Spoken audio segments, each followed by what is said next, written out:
ओम नमो भगवते वासुदेवाय। ओम नमो भगवते वासुदेवाय। ओम नमो भगवते वासुदेवाय। ओम अज्ञानतिमिरन्धस्य ज्ञानाञ्जनशलाकया चक्षुरुन्मिलितं येन तस्मै श्रीगुरवे नमः।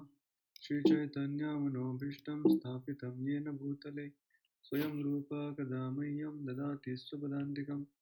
नमः ॐ विष्णुपादाय कृष्णपृष्ठाय भूतले श्रीमते भक्तिवेदान्त स्वामिनिति नामिने। नमस्ते सारस्वते देवे गौरवाणी प्रचारिणे निर्विशेष शून्यवादी पश्चात्देशतारिणे। जय श्री कृष्ण चैतन्य प्रभु नित्यानंद श्री अद्वैत गदाधर श्रीवासदि गौरभक्तवृंद। हरे कृष्ण कृष्ण कृष्ण हरे हरे, हरे राम राम राम हरे हरे। हरे कृष्णा। सभी का आज के इस श्रीमद् भगवद गीता के सत्र में हार्दिक स्वागत करते हैं। तो हम चर्चा कर रहे थे अध्याय क्रमांक 9, उसके हमने ऑलरेडी 3 क्लासेस हमारे हो गए। ये हमारा चौथा क्लास है। तो इसका हमने एक्रोनिम देखा HEAD या D, 2 है इस अध्याय में, इसलिए head 2। H for hearing, E for energies of the supreme, A for acceptance, reject और D मतलब डेविएशन। और लास्ट का D मतलब क्या है?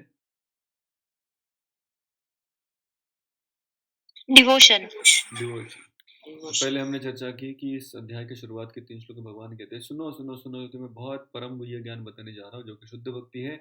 पहले श्लोक में कहते हैं तुम्हारा क्वालिफिकेशन है, तुमको बता रहा हूँ क्योंकि तुम अनसूय हो। दूसरे श्लोक में बताते हैं इस शुद्ध भक्ति के 8 गुण हैं, राज विद्या राजगुह्यम इत्यादि। फिर तीसरे श्लोक में कहते हैं अशुद्धदान पुरुषा धर्म से परंतप अप्राप्य माम निवर्तन्ते मृत्यु संसार वर्तमनि। अगर तुम्हें इस ज्ञान पर श्रद्धा नहीं होगी तो ये ज्ञान लेके भी कुछ फायदा नहीं होगा, इसलिए श्रद्धा बहुत जरूरी है। फिर वो बताते हैं कि एनर्जीज के बारे में। तो 7वें अध्याय में अपने एनर्जीज के बारे में बताया था, लेकिन 7वें अध्याय में इतना बताया गया था कि मैं ये जो प्रकृति है ये मेरी शक्ति है। लेकिन इस अध्याय में बताया जा रहा है, जोर दिया जा रहा है इस मुद्दे पर कि मैं प्रकृति का नहीं हूँ। मैं इस प्रकृति को चलाता हूँ लेकिन इस प्रकृति से भी भिन्न हूँ। मय्या अध्यक्षण प्रकृति सूयते सचराचर हेतु नारायण कौन्तेय जगत भी परिवर्तते। उसके पश्चात भगवान ने कहा मैं प्रकृति के बाहर जो मेरा व्यक्तिमत्व है, हाँ, उसको लोग नहीं समझ पाते। तो पूरी सृष्टि को देखने के बाद समझना चाहिए कि भगवान ही है जो सिर्फ अपनी दृष्टिपात से पूरी सृष्टि को चलाते हैं, लेकिन जो नहीं समझ पाते वो भगवान को स्वीकार नहीं करते।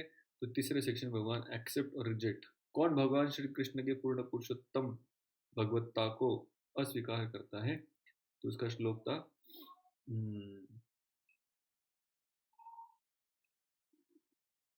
किसी को याद है श्लोक?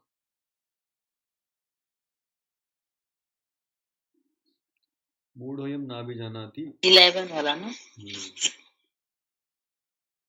अवजानन्ति मां मूढ़ा मानुषिम तनुमाश्रितः परम भाव अजानन्तो मम भूत महेश्वरम।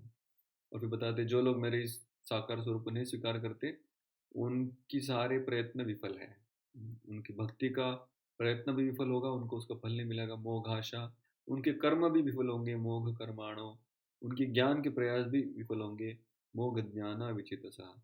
और राक्षसी मासुरम चैव प्रकृतिम मोहिनीम श्रिता, भ्रमित कर देने वाली जो बहिरंग शक्ति है उसके अध्यक्षता में लोग रहते हैं, इसलिए मुझे जान नहीं पाते।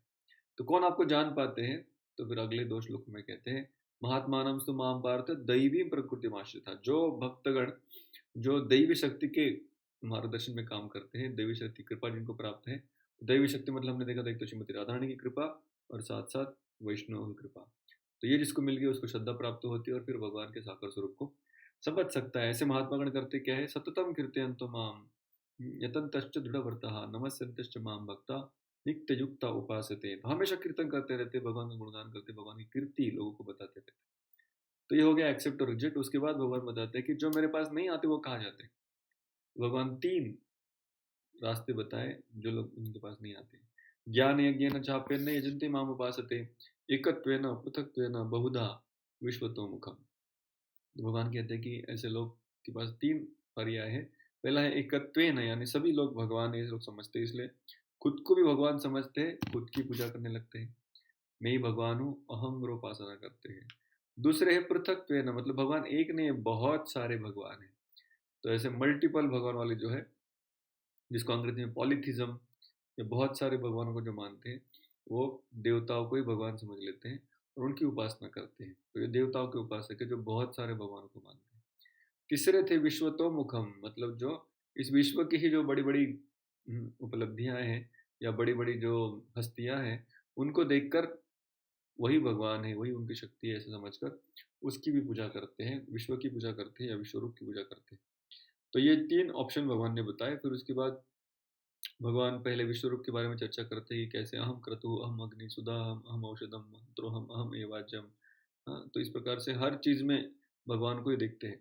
तो ये पहले विश्वरूप के उपासक थे। उसके बाद भगवान ने जो देवताओं के उपासक है उनके बारे में भी चर्चा की, कि जो देवताओं के उपासक है ये अलग अलग विधियों से भगवान के पास जाते हैं, लेकिन ये मेरी पूजा हो रही है लेकिन अविधि पूर्वकम, यानी ये बहुत लीगलाइज्ड वर्शिप नहीं है, लेकिन फिर भी इनको जो फल मिलता है वो मैं देता हूँ।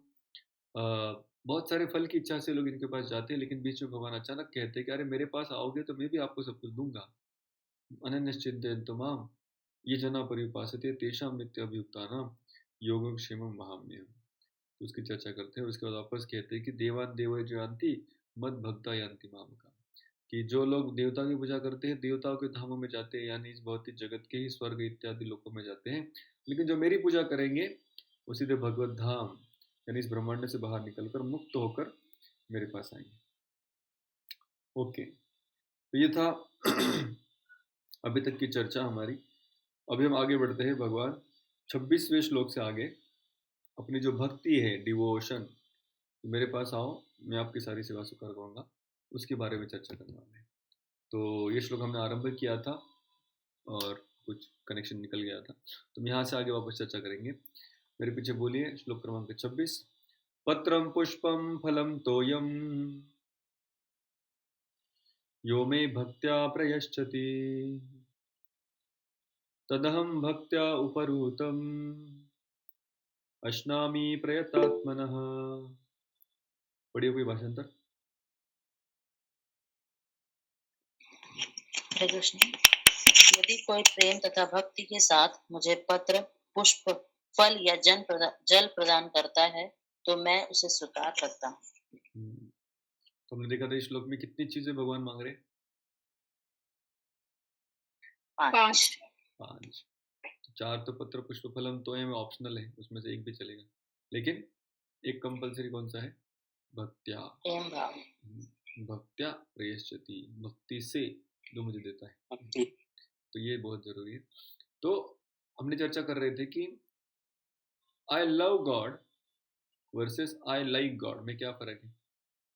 जब हम किसी से प्रेम करते हैं तो हम उनसे मांगते नहीं, उसको देने का प्रयास करते हैं। क्या देंगे हम उसको? जो उसको पसंद है।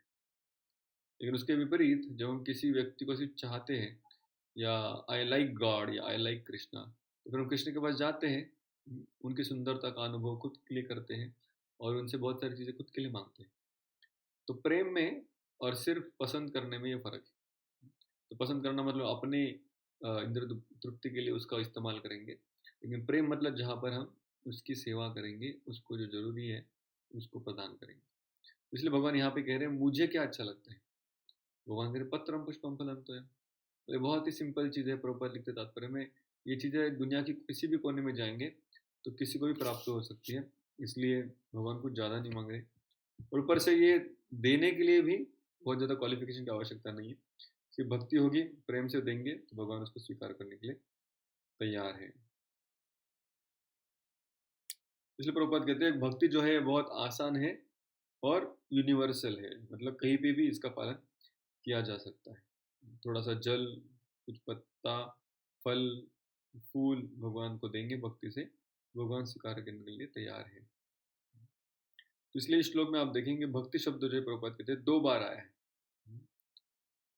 तदहम भक्त्या उपरुतम अश्नामी प्रयतात्मना। तो प्रयतात्मना को भी प्रभुपाद लिख रहे हैं। प्रयतात्मना का भाषांतर क्या लिखा है? शब्दार्थ पढ़िए, आखिरी शब्द। शुद्ध चेतना वाले, शुद्ध चेतना में या शुद्ध भाव में या प्योर कॉन्शियसनेस में। तो शुद्ध चेतना मतलब कौन सी चेतना? भक्ति की चेतना। तो इसलिए 2 बार भक्त्या मतलब चेतना का वर्णन हुआ है, फिर प्रयतात्मना मतलब चेतना का वर्णन हुआ है। तो इसलिए भगवान जो है ये हम क्या दे रहे हैं वस्तु से ज़्यादा किस भाव से दे रहे हैं उसको ज़्यादा स्वीकार करते हैं। भावग्राही जनार्दन। तो भगवान का हमसे जो अपेक्षा है वो वस्तुओं का नहीं है एक्चुअली। तो हम देखेंगे भक्ति रसामृत सिंधु में अगले अध्याय में बताया जाता है कि जो व्यक्ति का भक्ति का स्तर बढ़ जाता है तो भगवान उससे मानसिक सेवा भी स्वीकार करते हैं। मानसिक सेवा मतलब वो मन से ही भगवान को कुछ खीर अर्पण कर देता है, मन से भगवान को अलग अलग प्रकार के व्यंजन बना के अर्पण करता है तो ही भगवान स्वीकार कर लेते। तो उसके मन में ही चल रहा है सब कुछ, लेकिन फिर भी भगवान स्वीकार कर रहे हैं। जैसे प्रभुपाद की एक शिष्या थी जमुना माता जी, बहुत ही फेमस है, जो हम गोविंदम आदि पुरुषम तुम बजामी श्रृंगार आरती में जो गाते हैं सुनते हैं, वो माता जी ने गाया है। तो स्वयं जॉर्ज हरिसन भी जिनके आवाज़ से उनके गायकी से जो प्रभावित हुए थे, तो वो यमुना माता जी। अब ये यमुना माता जी अपने आखिरी दिनों में भक्तिवेदांत हॉस्पिटल में एडमिट हुई थी। तो वहाँ पर जब एडमिट थे तो उनका तबीयत काफ़ी ख़राब था, उनका लीवर ख़राब था, पेट में पानी भर रहा था, तो काइंड ऑफ बेड रिडन ही थी।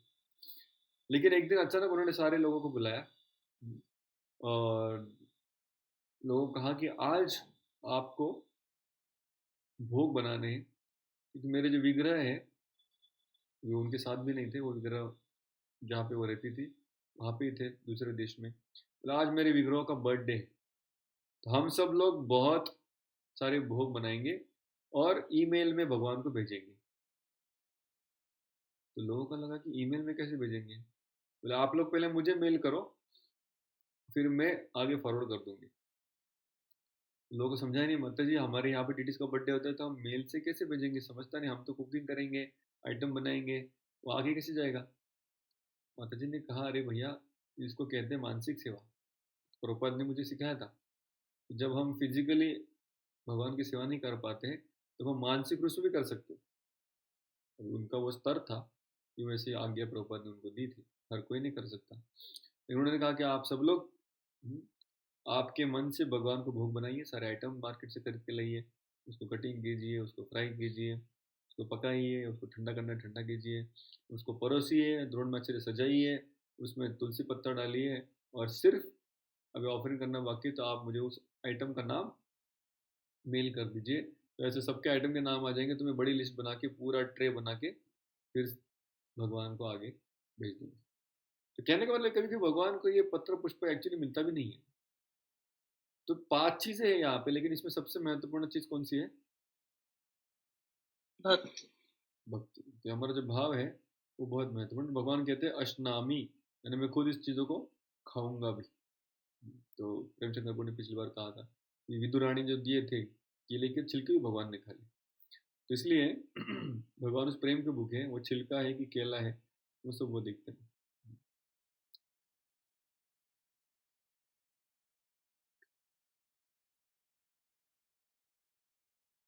प्रभुपाद लिखते हैं जो निराकारवादी है उनको ये सब समझ में नहीं आता है कि ये क्या है खिलाने का, भगवान स्वीकार करेंगे खुद खाएंगे, तो उसके बारे में प्रभुपाद लिखते हैं कि ये सिर्फ जो भक्त है वही समझ सकते हैं। ओके, आगे बढ़ते हैं। तभी जब भगवान ने कहा कि मैं आप अगर मुझे पत्र पुष्प फलम तो अगर भक्ति से देंगे तो मैं स्वीकार करूँगा। तो किसी को लगेगा यार ये बहुत ज़्यादा मांग लिया भगवान ने, क्योंकि हम तो पत्ता फूल खाते ही नहीं, हम तो दूसरा ही कुछ खाते हैं, या फिर भक्ति हमारे पास है ही नहीं, या फिर कृष्ण के लिए अलग से बनाना पड़ेगा हमको। तो ये सब लोगों के मन में बहुत सारे प्रश्न रहते हैं। तो भगवान क्या कर रहे हैं, बोले तुम्हारे लिए और सिंपल कर देते हैं। भले कि अभी तक भगवान जो बताए इस श्लोक में वो शुद्ध भक्ति थी, पत्रम पुष्पम फलम तोयम भक्त्या प्रयच्छति। लेकिन अभी भगवान कह रहे शुद्ध भक्ति के लायक सभी लोग नहीं होंगे। क्यों? अभी हम सब लोग शुद्ध भक्ति के लायक है कि नहीं? कौन कौन लोग सोचते हैं कि वो शुद्ध भक्ति के लायक है? बोलिए हरि बोल।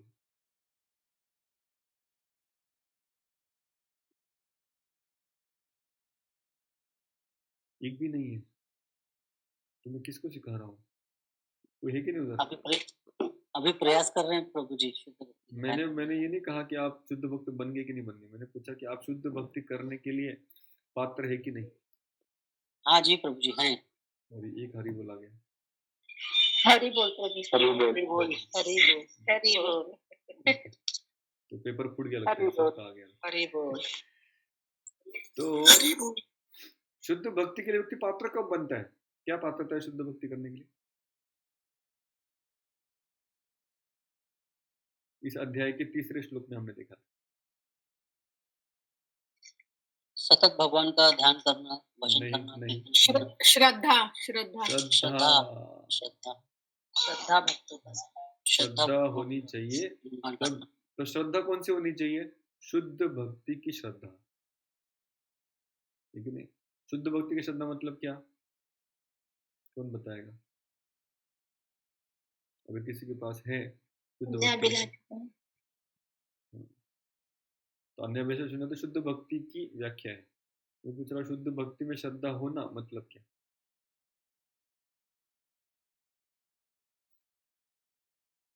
जो भी आपको मन में आए। भगवंतांवर पूर्णपणे विश्वास असणे, ओके, भगवान पे पूर्ण विश्वास होना और मतलब और कहीं अपना श्रद्धा न भटकाना, कि ये समझना कि भगवान हमें सब कुछ दे सकेंगे, सब कुछ देंगे, जो भी हमें जरूरत होगी, जो भी हमें इच्छा होगी, सब भगवान से हमें मिल जाएगा। बराबर, विठल की श्रद्धा। ओके। और कोई? निस्वार्थपणे सेवा करणे, निस्वार्थ से सेवा कर रहे हैं तो श्रद्धा है। ओके, और बराबर ये सब। और भी आपकी क्या अंडरस्टँडिंग में जानना चाहते हैं? जे शुद्ध भक्त आहेत त्यांचा संग करायचा प्रभू, त्याच्याने आपली पण श्रद्धा शुद्ध होते. बराबर, ये शुद्ध श्रद्धा हमें कहाँ से मिलेगी? शुद्ध भक्तों का संग करके मिलेगी। अगर हम कर्मी व्यक्ति के साथ संग लेंगे तो हमें कर्म श्रद्धा मिलेगी। अगर हम किसी ज्ञानी व्यक्ति की संग करेंगे तो ज्ञान की श्रद्धा मिलेगी। किसी अष्टांग योगी की संगत करेंगे तो अष्टांग योग में श्रद्धा मिलेगी। और किसी मिश्र भक्त में उसका संग करेंगे तो मिश्र भक्ति की श्रद्धा प्राप्त होगी। और जब हम शुद्ध भक्त का संग करेंगे तो शुद्ध भक्ति की श्रद्धा प्राप्त होगी, ठीक है ना? अभी हम कौन से शुद्ध भक्त है जिसकी संगत कर रहे हैं जिससे हमें शुद्ध भक्ति की श्रद्धा मिलेगी? श्री प्रभुपाद। शिल प्रभुपाद। तो शिल प्रभुपाद खुद अपने आप में अन्य अभिलाषिताशुनम ज्ञान कर्म अनुकरण भक्ति उत्तमा का पालन कर रहे हैं। तो जब हम उनसे सुनते हैं, उनके तात्पर्य पढ़ते हैं, उनकी किताबों को नियमित रूप से पठन करते हैं, तो इससे क्या होता है? धीरे धीरे धीरे धीरे हमारे हृदय में भी वो शुद्ध श्रद्धा जागरूक होती है। जब तक हम जिनके हृदय में शुद्ध श्रद्धा नहीं है उनसे जब तक नहीं सुनेंगे तो वो श्रद्धा ट्रांसफर नहीं होगा। कई बार लोग सोचते कि नहीं मंदिर जाता हूँ, मैं माला भी करता हूँ, ऊपर से पुस्तक पढ़ने की क्या आवश्यकता है या क्लासेस में जाने की क्या आवश्यकता है। तो कई बार लोग मंदिर में आते भी है लेकिन क्लासेस को में नहीं बैठते। बोलेंगे नहीं मैं थोड़ी सेवा कर लेता हूँ, तो मैं ये कर लेता हूँ, वो कर लेता हूँ, वो भी अच्छा है, लेकिन कभी भी क्लासेस में नहीं बैठना। ऐसे भी कुछ लोग देखे मैंने, लेकिन ये बहुत भक्ति के लिए प्रतिकूल है। जब हम सुनते हैं शुद्ध भक्तों के संग में तब जाके शुद्ध भक्ति की श्रद्धा प्राप्त होती है। नहीं तो क्या होता है, हम समझ भी नहीं पाते कि हम कौन सी भक्ति कर रहे हैं, शुद्ध भक्ति कर रहे हैं या अशुद्ध भक्ति कर रहे हैं, समझ नहीं पाते। और फिर कोई व्यक्ति आके बोलते हैं अरे यार आप लोग शुद्ध भक्ति वैसे भी नहीं कर रहे हो, तो उससे अच्छा मेरे साथ चलो, मैं आपको दूसरी वाली भक्ति सिखाता हूँ, यहाँ पे आपको कोई रिजल्ट आने वाला नहीं है। इस प्रकार से बहुत सारे प्रलोभन आएंगे। जैसे हमने देखा था पिछले अध्याय में, कनिष्ठ अधिकारी जो होता है उसको कोई थोड़ा बहका दे, थोड़े प्रश्न पूछ ले तो वो तुरंत अपनी भक्ति को छोड़ने के लिए तैयार होता है। तो शुद्ध भक्ति की श्रद्धा मतलब सिर्फ भगवान श्री कृष्ण की प्रेममयी सेवा करने से जीवन के सारे ध्येय प्राप्त हो जाएंगे।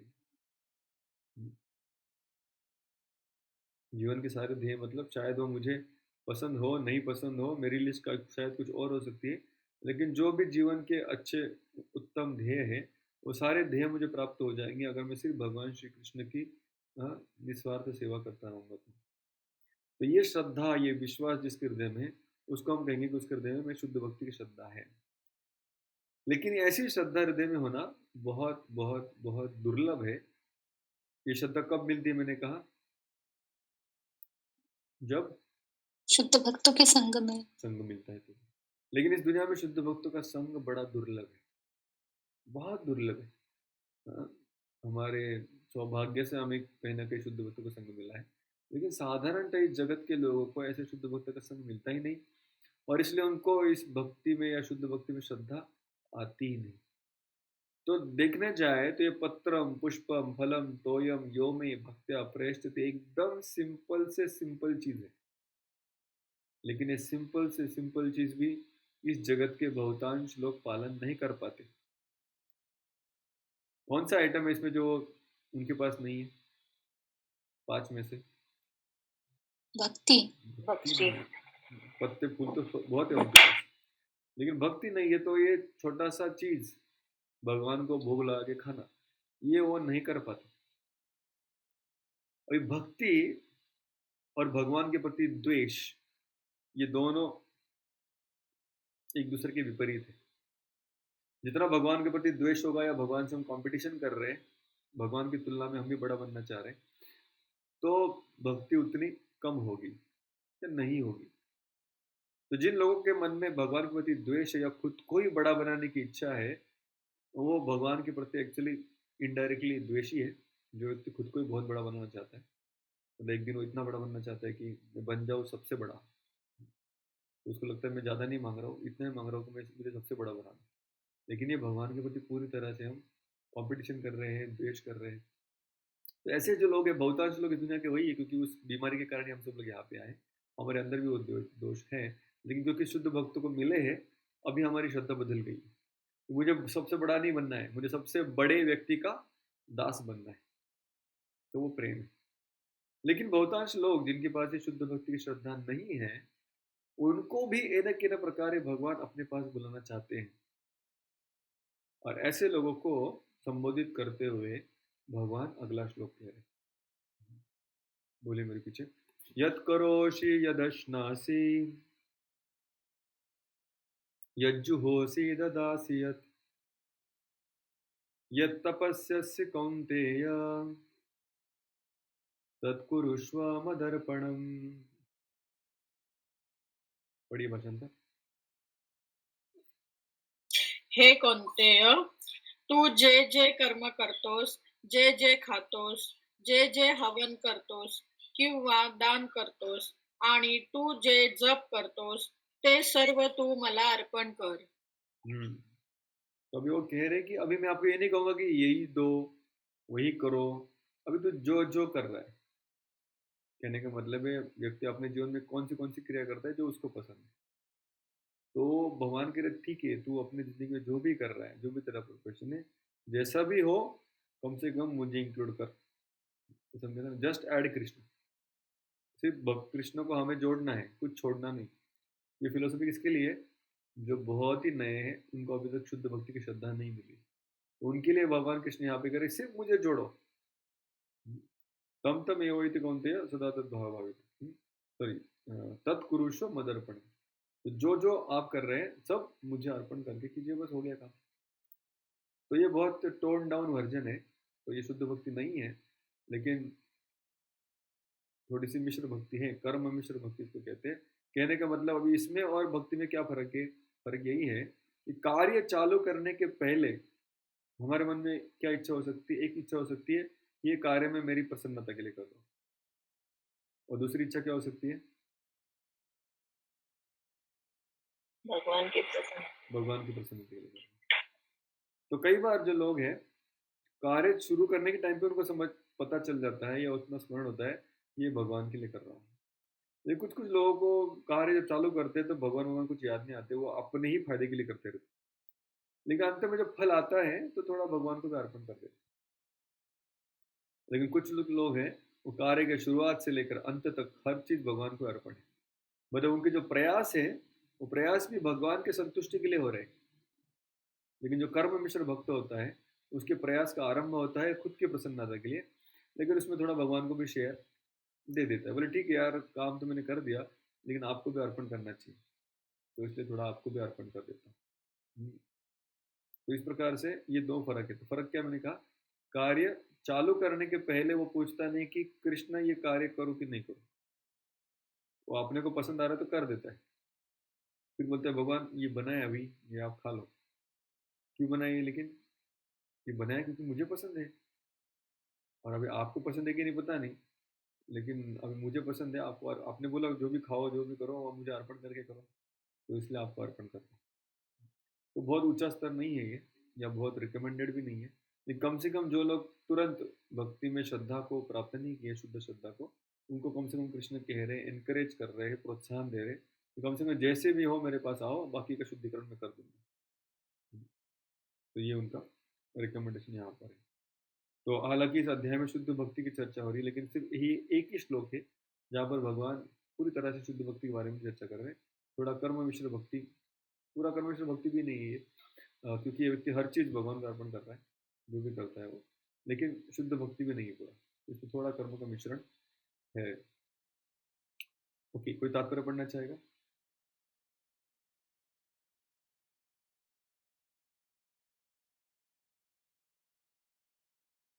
कृष्ण को बोलो।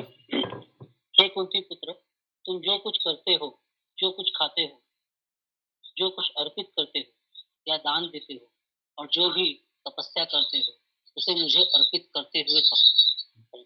तात्पर्य? हरे कृष्ण।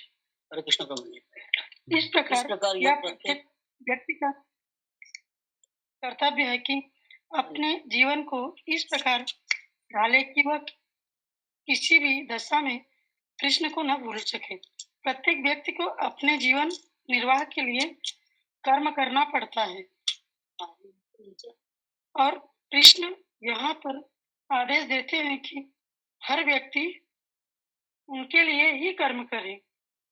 प्रत्येक व्यक्ति को जीवित रहने के लिए कुछ न कुछ खाना पड़ता है, अतः उसे चाहिए कि कृष्ण को अर्पित भोजन के उच्छिष्ट को करे। प्रत्येक व्यक्ति को कुछ न कुछ अर्पित धार्मिक अनुष्ठान करने होते हैं, अतः कृष्ण की स्तुति है, संस्तुति है, इसे मेरे हेतु करो। यही अर्चन है। प्रत्येक व्यक्ति कुछ न कुछ दान देता है, अतः कृष्ण कहते हैं यह मुझे दो, जिसका अर्थ यह है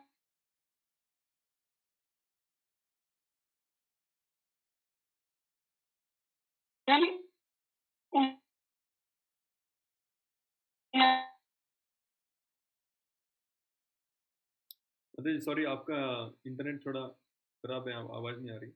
प्रेम शंकर को आप थोड़ा पढ़ेंगे तात्पर्य वापस? हाँ, यस प्रभु, हरे कृष्ण। अतः कृष्ण कहते हैं यह मुझे दो, जिसका अर्थ यह है कि अधिक धन का उपयोग कृष्ण भावनामृत आंदोलन की नीति के लिए करो। आजकल लोग ध्यान विधि के प्रति विशेष रुचि दिखाते हैं, यद्यपि यह इस युग के लिए यह व्यवहारिक नहीं है, किंतु यदि कोई 24 घंटे करते हरे कृष्ण का जप अपनी माला से करे, तो वह निश्चित रूप से महानतम ध्यानी तथा योगी है, इसकी पुष्टि भगवत गीता के 6 अध्याय में की। तो ये श्लोक समझ में आया? तो पिछले बार हम चर्चा कर रहे थे कि कोई व्यक्ति अगर अपने घर में कांदा लहसुन खा रहा है और वो पूछेगा क्या भगवान को मैं भोग लगा सकता हूँ, तो आपका उत्तर क्या होगा?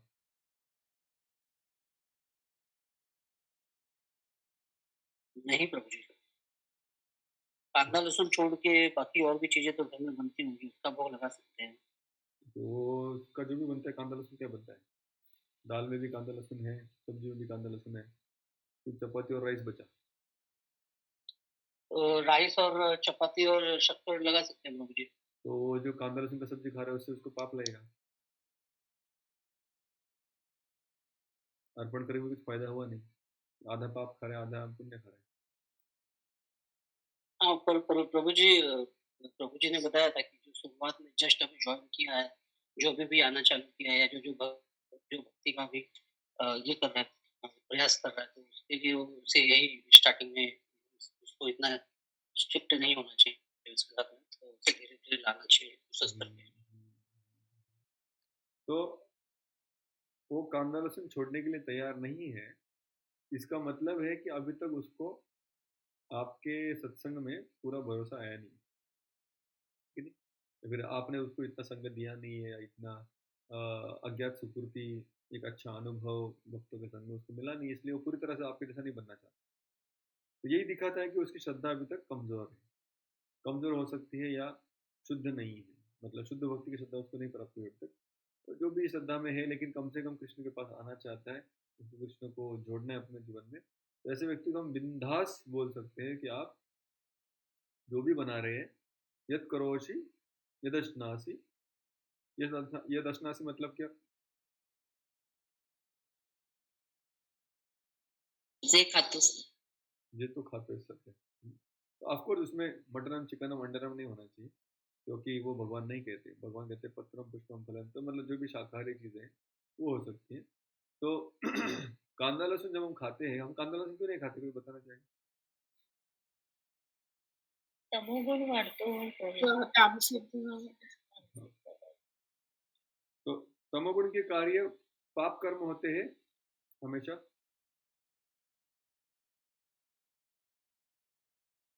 तमोगुण रजोगुण की हम आहार क्यों नहीं करना चाहते? क्या वो पाप है? नाही.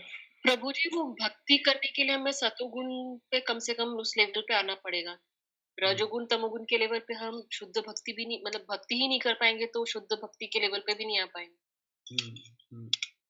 तो रजोगुण और तमोगुण में जो लोग हैं वो भी भक्ति कर सकते हैं, लेकिन उनका जो स्पीड है वो बहुत बहुत बहुत कम रहेगा और प्रगति करने के लिए बहुत मुश्किल जाएगा। तो इसलिए आउट ऑफ चॉइस जिसको भक्ति में फास्ट प्रगति करना है वो प्याज और लहसुन नहीं खाता, चाय नहीं पीता, चॉकलेट्स नहीं खाता, बाहर का कुछ भी पका हुआ खाना नहीं खाता, बाहर की खरीदी हुई चीज़ें भगवान को अर्पण करके भी नहीं खाता। ये धीरे धीरे स्टैंडर्ड बढ़ते बढ़ते बढ़ते बढ़ते जाता है। जो भी पकाएगा भगवान को क्या पसंद करेगा उसके हिसाब से। ऐसा नहीं कि मुझे मेरा बर्थडे है, मुझे केक खाना है, तो वहां से केक खरीद के लाया, तो भगवान को अर्पण किया, वो भी शुद्ध भक्ति में नहीं आता। तो जब हम किसी का कांदा लहसुन बंद कर रहे हैं तो हमारा केक भी बंद होना चाहिए बाहर से लाने वाला। तो कहने का मतलब है, मैं बताना चाह रहा हूँ कि जैसे जैसे व्यक्ति की श्रद्धा सुदृढ़ होगी वैसे उसके जीवन का जो स्टैंडर्ड है भक्ति का वो उसको अपने आप आगे बढ़ाना पड़ेगा। तो जिस दिन हम भक्ति में आए उस दिन हमारी श्रद्धा बहुत कमजोर थी, तो उस दिन शायद हमें कोई कह सकता है कि प्रभु जी कांदा लहसुन चलेगा, आप कम से कम भगवान को भोग लगाना चालू कर दीजिए। अभी उतने करने से कम से कम अभी वो रोज भगवान के सामने जा रहे हैं। जैसे मेरे पास एक माता जी आई थी, प्रभु जी वो कांदा लहसुन का भोग चलता है क्या भगवान को? बहुत नाराज थी वो। मैंने कहा कि आपको क्या लगता है? बोले मुझे लगता है कि मुझे भक्तों ने कहा कि नहीं चलता है। तो आप क्या करते, भगवान को खिलाते कि वो भूखा रखते? बोले वही मुझे बहुत दर्द हो रहा है कि भगवान को भूखा रखे, क्योंकि रोज मेरे घर में तो बनाना ही पड़ता है कांदा लहसुन। मैंने कहा फिर भगवान को भोग लगाते हैं कि नहीं लगाते आप? तो लगाते हैं हम भोग, लेकिन सिर्फ साल में एक बार। वो कब? जन्माष्टमी के दिन। तो फिर कांदा लहसुन, बोले वो उस दिन हम नहीं डालते कांदा लहसुन, तो भगवान को हम साल में एक बार ही खिलाते हैं, तो जन्माष्टमी के दिन, बाकी टाइम पे नहीं खिलाते। अभी उसको वो नियम बताने से क्या हो गया, जो रोज भोग लगा सकती थी और रोज प्रसाद खा के शुद्ध होके अगले स्तर में जा सकती थी, वो अभी साल में एक बार ही इतना कर पा रही है। तो कोई कहेगा कि प्रभु जी लेकिन ये सही है कि गलत है? तो सही या गलत ये व्यक्ति का लेवल देख के होता है। लेकिन जैसे मान लीजिए आप कि फर्स्ट स्टैंडर्ड का बच्चा है, एक फर्स्ट स्टैंडर्ड के बच्चे को और पूछेंगे 1+1 कितना है, तो उत्तर क्या देगा?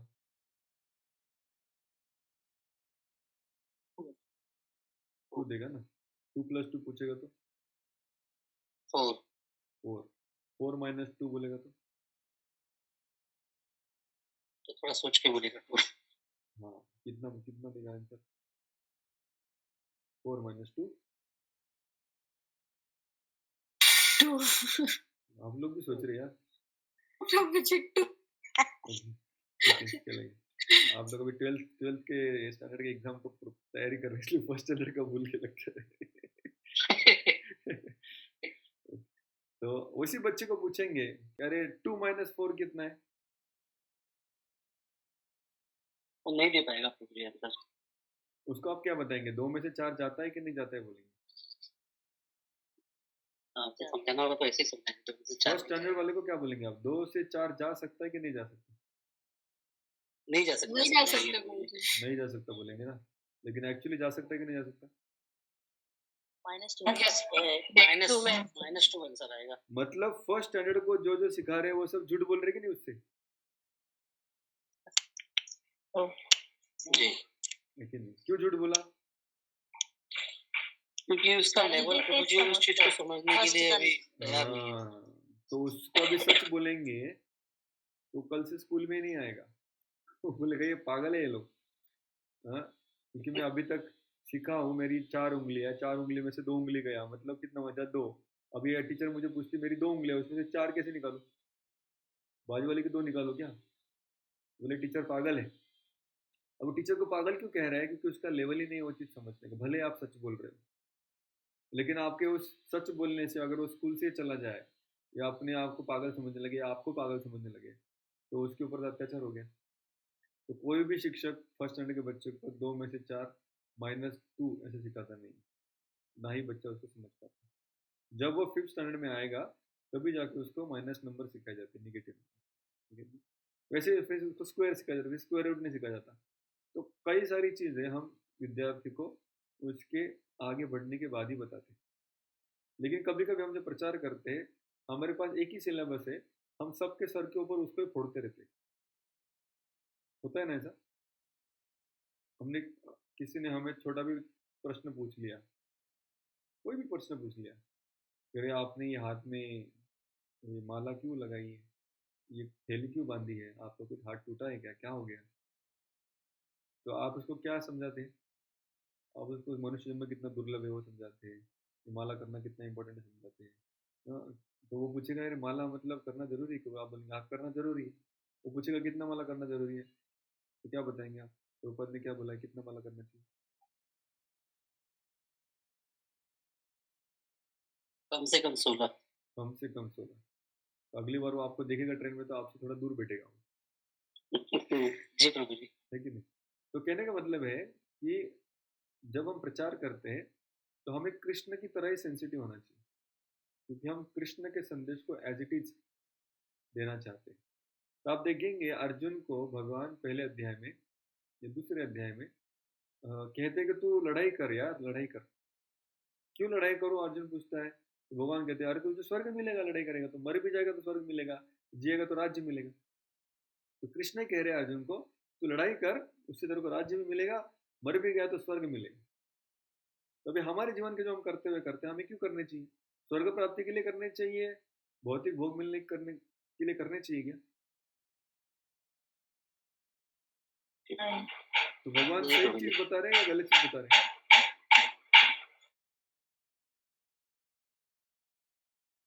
एक साधारण हरे कृष्ण का भक्त भी जानता है कि स्वर्ग के लिए नहीं जीना है। और यहाँ पर जो पूर्ण पुरुष भगवान श्री कृष्ण है, गीता के दूसरे अध्याय में 30 से लेकर 37वें श्लोक तक अर्जुन को यही पट्टी पढ़ा रहे। मरेगा तो भी स्वर्ग मिलेगा, जिएगा तो भी राज्य मिलेगा, क्यों टेंशन ले रहा है, लड़। क्यों भगवान ऐसे बता रहे हैं अर्जुन को? उसको अपना स्वधर्म करना ही पड़ेगा प्रभु जी, हमें हमारे कर्तव्य करने ही पड़ेंगे। लेकिन कर्तव्य करने के पीछे कारण भगवान बता रहे हैं स्वर्ग प्राप्ति के लिए। वो सही है कि गलत है? प्रभूजी ते बरोबर आहे, पण अर्जुन त्या स्टेजमध्ये होता की तो अगोदर लढाई करायलाच तयार नव्हता, पण त्यांनी कुठून तरी सुरुवात करावी म्हणून भगवंतांनी त्याला त्याचे कॉन्सिक्वेन्सेस सांगितले. Very good. दूसरे अध्याय में प्रभु जी अर्जुन अभी फर्स्ट स्टैंडर्ड, हाँ, वहां से उनको उस लेवल तक लेके जाना था हमें। अभी टीचर समझ गए, समझे ना? तो व्यक्ति कौन से स्तर पे है पहले वो समझना प्रचारक के लिए जरूरी है। तो इसलिए कई बार प्रचारक को बताया जाता है बोलो कम और सुनो ज्यादा। सुनो ज्यादा।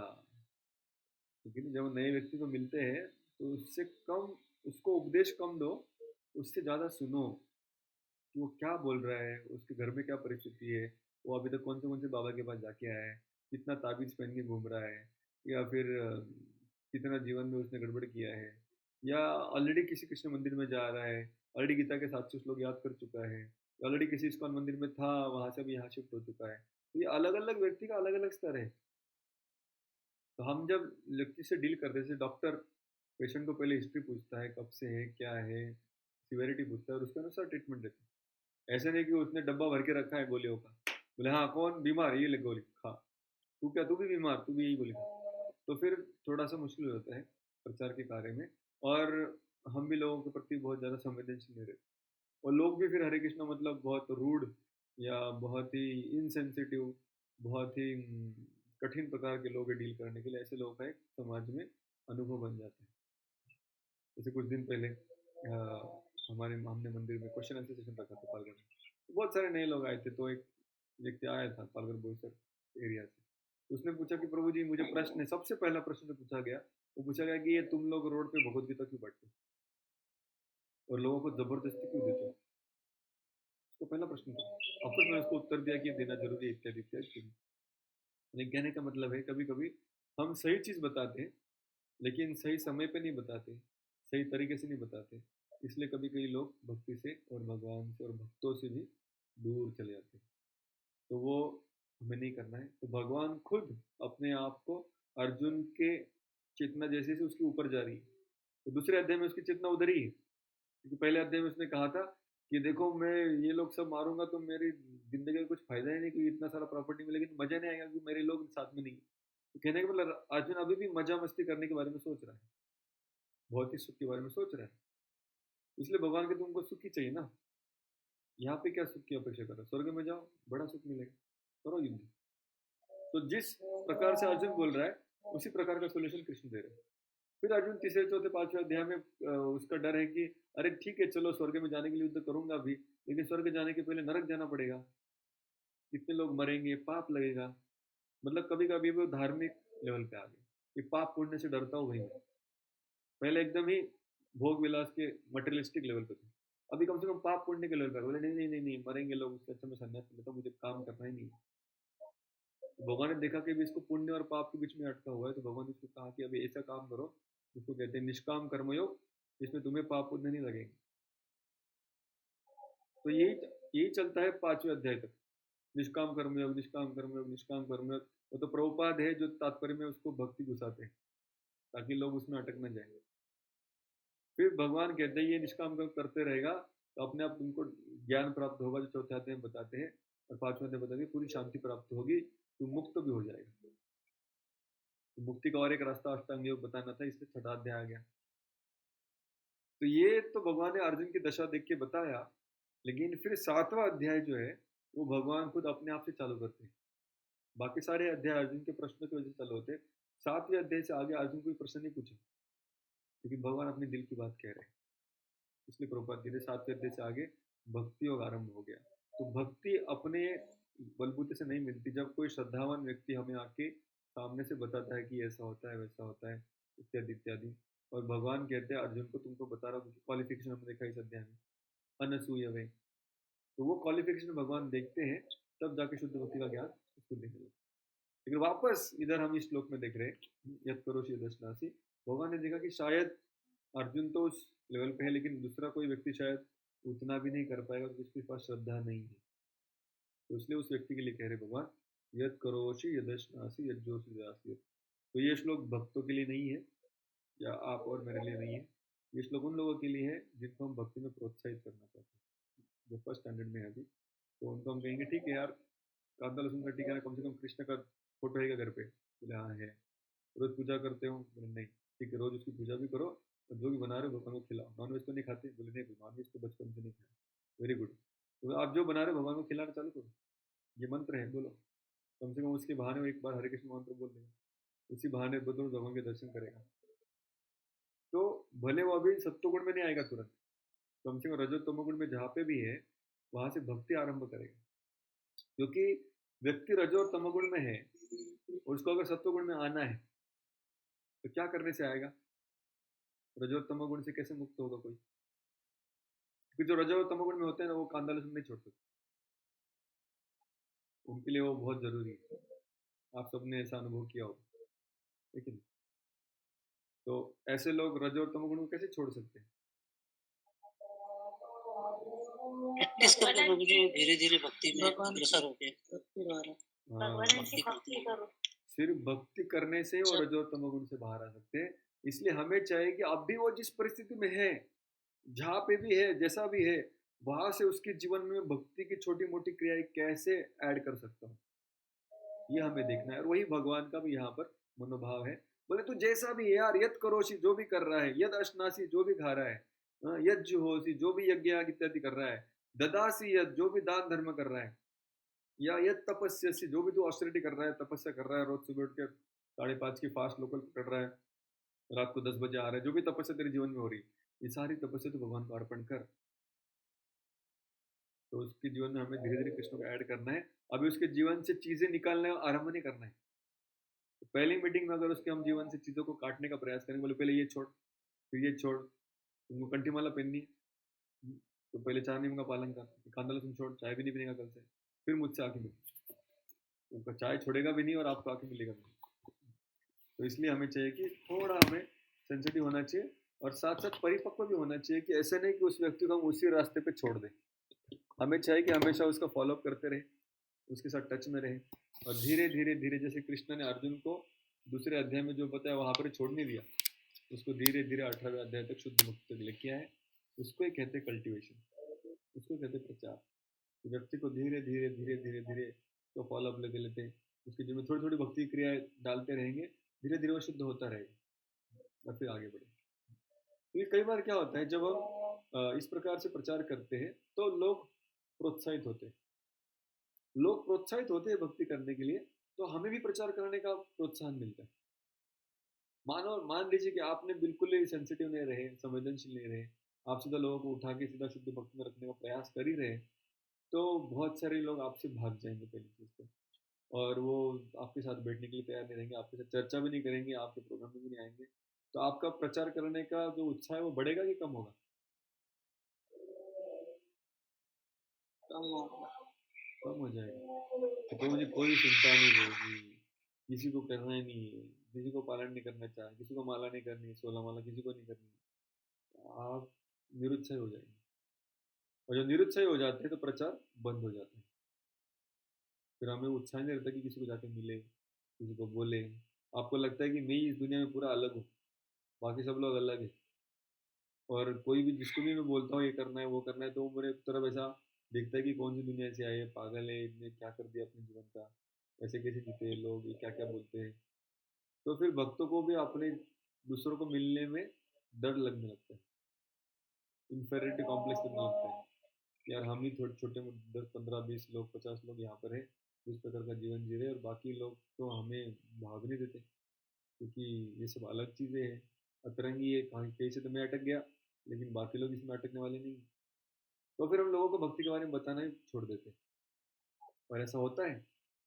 और फिर शहर में वही लोग रहते हैं, 40 50 लोग जो भक्ति का पालन कर रहे हैं, बाकी पूरा शहर जो लाखों लोगों से भरा है, किसी को वो भक्ति के बारे में बताने के लिए फिर उत्साहपूर्ण नहीं रहता। अभी 2 दिन पहले एक भक्त आया था, वो अभी 1 साल से भक्त बनी माता जी। माता जी ने कहा, प्रभु जी मैं पालघर में रह रही हूँ 30 साल से, लेकिन किसी ने मुझे अभी तक बताया नहीं कि यहाँ पे ऐसा कार्यक्रम होता है, मंदिर है, भजन कीर्तन होता है, कृष्ण की भक्ति का यहाँ पे एक सेंटर खुला है, इस्कॉन है, किसी ने मुझे बताया नहीं। और अब भी मैं, जब मुझे पता चला तो मैं अभी 100 लोगों को बताने जा रही हूँ। तो मैं सोच रहा हूँ कि अभी तक 30, उसकी कंप्लेंट थी कि 30 साल से मुझे किसी ने क्यों भक्ति के बारे में नहीं बताया, सोए थे क्या ये लोग? तो सोचने लगे कि नहीं माता जी ऐसा नहीं है, कई बार लोग प्रचार करने जाते हैं लेकिन उनका अनुभव अच्छा नहीं रहता, इसलिए वो लोग फिर लोगों को मिलना बंद कर देते हैं। बोलते ठीक है, अपना अपना कार्यक्रम करो, प्रसाद बनाओ, कंटेंट निकालो, फेस्टिवल करो, अभिषेक करो, तो जाओ, अपनी भक्ति चल रही बस हो गया, दूसरों का हार्ट, वैसे भी लोग भक्त बनने रहे। तो लोग भक्त कब नहीं बनते, जब उनको सीधा उनके जीवन में क्या क्या छोड़ना पड़ेगा, कितना बड़ा बदल करना पड़ेगा, कितना मुश्किल है भक्ति, ऐसे नहीं होने वाला, हम लोग देखो इतना करते हैं, उतना करना पड़ेगा। तो ऐसे बोलने करने लगेंगे तो फिर लोग उत्साही नहीं होंगे, और इसलिए उनको धीरे धीरे धीरे धीरे आगे लेके जाएंगे तो उत्साह उनका भी रहेगा और हमारे प्रचार का उत्साह रहेगा। और प्रचार मतलब वन टाइम किसी को आप प्रोग्राम में लाके बिठा दिए, हो गया काम, ऐसे नहीं होता। तो उसको धीरे धीरे देखते रहना पड़ेगा, उसकी श्रद्धा भी कहाँ है, उसको नेक्स्ट स्टेप देना पड़ेगा, फिर उसकी श्रद्धा कहाँ है, फिर नेक्स्ट स्टेप देना पड़ेगा, ऐसे करते करते करते जाना पड़ेगा। ऐसे अगर हमारा सोच नहीं है तो हम क्या सोचते हैं, भक्ति मतलब एक ही सेट, ये पैकेज है, इतना लो भक्त बन गया, अब इससे आगे बोले नहीं हो गया, पूरा पैकेज दे दिया एक बार ही सब, अभी कुछ बचा नहीं। तो कई बार हम खुद भी उस पैकेज में अटक जाते हैं, तो मतलब जब 4 नियमों का पालन, जब बुलाए तो मंदिर जाने का, सत्संग अटेंड करने का, हो गया काम। लेकिन हमें भी बहुत आगे बढ़ने की आवश्यकता है, वो भी हम भूल जाते हैं, क्योंकि हमने कभी स्टेप बाय स्टेप किसी को आगे बढ़ने का प्रयास नहीं किया, तो हम भी भूल जाते कि मेरा भी आगे बहुत सारा स्टेप्स है, हम एक ही स्टैंडर्ड में आके रुक जाते हैं। लेकिन भगवान हमें बहुत आगे, बहुत सारी स्टेजेस में लेके जाना चाहते हैं। तो कहने का मतलब स्टेज बाय स्टेज अप्रोच भक्ति में है, ऐसे नहीं कि वन फॉर्मूला फॉर एवरीवन। हम जो भक्त अभी मंदिर में है, 16 माला कर रहे हैं, उनको भी आगे बहुत सारे स्टेप्स है, उनका भी ट्रेनिंग्स, उनका ट्रेनिंग मॉड्यूल्स, उनका लेक्चर सीरीज, वो सब अलग अलग है। क्योंकि जब हम धीरे धीरे आगे बढ़ने का इच्छा दिखाएंगे तो अपने आप वैसे कोर्सेज, वैसे स्टैंडर्ड के सेमिनार्स, वैसे रिट्रीट्स, सब कुछ फिर हम अटेंड कर सकते हैं। तो ये हो गया स्टेट वाइज गाइडेंस। तो भगवान यहाँ पर एक स्टेप नीचे आके इंस्ट्रक्शन दे रहे हैं। और किसी को कुछ प्रश्न है? अभी तक हमने चर्चा की उसके बारे में, ये रिलेवेंट होगा था।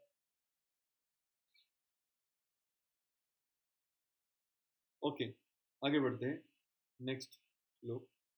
शुभाशुभ फलैर् एवं मोक्ष से कर्म बंधनैः संन्यास योग युक्तात्मा विमुक्तो मामुपैष्यसि। पढ़िए भाषांतर। हरे कृष्ण। इस तरह तुम कर्म के बंधन तथा इसके शुभाशुभ फलों से मुक्त हो सकोगे। इस संन्यास योग में अपने चित्त को स्थिर करके तुम मुक्त होकर मेरे पास आ सको। तो ये जो पिछले श्लोक में कहा, तो अगर तू करेगा, सब कुछ मुझे अर्पण करेगा, मुझे अर्पण करके फिर ही खाएगा, तो धीरे धीरे तू सारे कर्म बंधन से मुक्त हो जाएगा। अभी देखिए, जैसे भगवान एक स्टेप नीचे आए तो जो गोल मिलने वाला है, जो फल मिलने वाला है, वो भी भगवान ने एक स्टेप नीचे लेके आए। मोक्ष से कर्म बंधना। कहने का मतलब कुछ लोगों को सिर्फ मोक्ष चाहिए होता है, भगवान कह रहे फिर तू जो कर रहा है सिर्फ मुझे अर्पण कर, मोक्ष मिल जाएगा। लेकिन जो उसके पहले वाला श्लोक था, पत्रम पुष्पम फलम यो में भक्त्या प्रयश्यति, व्यक्ति कहा जाएगा विमुक्तो माम उपैष्यसि, वो मेरे पास है। तो जिसको जैसा गोल है वैसी प्रोसेस है, जैसी प्रोसेस है वैसे उसका गंतव्य है। तो शुद्ध भक्ति करेंगे तो भगवान के पास जाएंगे, उससे एक स्टेप नीचे आगे करेंगे, अपने मन का काम करेंगे, लेकिन अंत में भगवान को अर्पण कर देंगे। भगवान करे कर्म बंधन से मुक्ति मिल जाएगा, कोई प्रॉब्लम नहीं। तात्पर्य भी पढ़ना चाहेगा?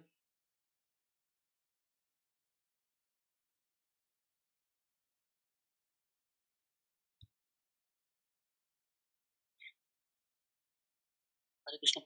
यस। गुरु के निर्देशन में कृष्ण भावनामृत में रहकर कर्म करने को युक्त कहते हैं। परिभाषिक शब्द युक्त वैराग्य है। श्री रूप गोस्वामी ने इसी की व्याख्या इस प्रकार की है। भक्ति रसामृत सिंधु 2.255। अनासक्तस्य विषयान्यथा हर्ष उपयुच्यतम निर्बंधः कृष्ण संबंधे युक्तम वैराग्यम उच्यते। श्री रूप गोस्वामी कहते हैं कि जब तक हम इस जगत में हैं तब तक हमें कर्म करना पड़ता है। हम कर्म करना बंद नहीं कर सकते। अतः यदि कर्म करके उसके फल कृष्ण को अर्पित कर दिए जाएं तो यह युक्त वैराग्य कहलाता है। वस्तुतः संन्यास में स्थित होने पर ऐसे कर्मों से चित्त रूपी दर्पण स्वच्छ हो जाता है और कर्ता ज्यों कर्मशः आत्म साक्षात्कार की ओर प्रगति करता जाता है, त्यों त्यों वह परमेश्वर के प्रति पूर्णतया समर्पित होता रहता है। अतएव अंत में वह मुक्त हो जाता है और यह मुक्ति भी विशिष्ट होती है। इस मुक्ति से वह ब्रह्म ज्योति में सदाकार नहीं होता, अपितु भगवत धाम में प्रवेश करता है। यहाँ स्पष्ट उल्लेख है, माम उपैष्यसि, वह मेरे पास आता है, अर्थात मेरे धाम वापस आता है। मुक्ति की 5 विभिन्न अवस्थाएं हैं और यहाँ यह स्पष्ट किया गया है कि जो भक्त जीवन भर परमेश्वर के निर्देशन में रहता है वह ऐसी अवस्था को प्राप्त हुआ रहता है जहाँ से वह शरीर त्यागने के बाद भगवत धाम जा सकता है और भगवान की प्रत्यक्ष संगति में रह सकता है। जिस व्यक्ति में अपने जीवन को भगवत सेवा में रत रखने के अतिरिक्त अन्य कोई रुचि नहीं होती, वही वास्तविक सन्यासी है। ऐसा व्यक्ति भगवान की परम इच्छा पर आश्रित रहते हुए अपने को उनका नित्य दास मानता है। अतः वह जो कुछ करता है भगवान के लाभ के लिए करता है, वह जो कुछ कर्म करता है भगवान की सेवा करने के लिए करता है। वह सकाम कर्मों या वेद वर्णित कर्तव्यों पर ध्यान नहीं देता। सामान्य मनुष्यों के लिए वेद वर्णित कर्तव्यों को संपन्न करना अनिवार्य होता है, किंतु शुद्ध भक्त भगवान की सेवा में पूर्णतया रत होकर भी कभी कभी वेदों द्वारा अनुमोदित कर्तव्यों का विरोध करता प्रतीत होता है, जो वस्तुतः विरोध नहीं है। अतः वैष्णव आचार्यों का कथन है कि बुद्धिमान से बुद्धिमान व्यक्ति भी शुद्ध भक्त की योजनाओं तथा कार्यों को नहीं समझ सकता। ठीक शब्द है, तार वाक्य क्रिया मुद्रा विघ्न न बुझाय चैतन्य चरितमृत मतलब 26.31। इस प्रकार जो व्यक्ति भगवान की सेवा में रत है या जो निरंतर योजना बनाता रहता है कि किस तरह भगवान की सेवा की जाए, उसे ही वर्तमान में पूर्णतया मुक्त मानना चाहिए और भविष्य में उसका भगवत धाम जाना ध्रुव है। इस जिस प्रकार कृष्ण आलोचना से परे है, उसी प्रकार वह भक्त भी सारी भौतिक आलोचना से परे हो जाता है। हरे कृष्ण। तो इस जगत में काम करते हुए, अपने कर्तव्य पालन करते हुए या विषयों को में अंदर जीने वाले जो लोग हैं, तो दो प्रकार के हो सकते प्रभुपाद। एक होते हैं जो करने के लिए सब कुछ अपने मन से करते हैं, अंत में भगवान का अर्पण करते हैं। दूसरे है जो शुरुआत से ही हर कार्य सिर्फ भगवान की सेवा के लिए करते हैं। ऐसे लोग भगवान कह रहे हैं माम उपेश्यसी, वैसी वैसी मुक्ति नहीं, सीधा भगवान के धाम में चले। तो ये जो भक्ति है इसको शुद्ध कहते हैं। प्रभुपाद उसके बारे में चर्चा इस तात्पर्य में कर रहे हैं। उसके लिए वो रूप गोस्वामी का युक्त वैराग्य का श्लोक बोल रहे हैं। तो बहुत इंपॉर्टेंट है ये समझना। और इस श्लोक को बहुत लोग गलत भी समझते हैं, युक्त वैराग्य की इस परिभाषा। इसकी चर्चा भक्ति रसामृत सिंधु में भी होगी, उपदेशामृत में भी होगी और गीता में बार बार होगी, इसलिए इसको थोड़ा समझने का प्रयास करेंगे। अनासक्तस्य विषयान् यथार्हम् उपयुञ्जतः निर्बंध कृष्ण संबंधे युक्त वैराग्य मुच्यते। युक्त वैराग्य मतलब क्या? कि ऐसा व्यक्ति जो भी चीज़ें अपने जीवन में इस्तेमाल करता है, फिर वो शायद वो फ्लाइट हो, लैपटॉप हो, स्मार्टफोन हो, इंटरनेट हो, बाइक हो, कार हो, या बड़े बड़े घर हो, बड़ा बड़ा मंदिर हो, अच्छे क्वालिटी के मार्बल्स, अच्छा इंटीरियर, या अच्छे कपड़े पहनता हो, अपने आप को बहुत चकाचक रखता हो, ये सारी चीज़ें बाहर के लोग भी करते हैं और एक भक्त भी करता है। लेकिन एक भक्त जब करता है तो उसको कहा जाता है युक्त वैरागी। मतलब ये वैरागी है लेकिन युक्त वैरागी। युक्त मतलब ये विषयों में लगा हुआ भी है, एंगेजमेंट है इसके पास विषयों के साथ, लेकिन फिर भी वैरागी। और जो बाहर के लोग हैं वो ये सब कर रहे हैं लेकिन वैरागी नहीं हो, तो भोगी। तो ये क्या फ़र्क है दोनों में? ये दोनों भी वही चीज़ों का इस्तेमाल कर रहे हैं, वही फैसिलिटी अपने जीवन में यूज़ कर रहे हैं, लेकिन एक को हमने वैरागी कहा, एक को हमने भोगी कहा।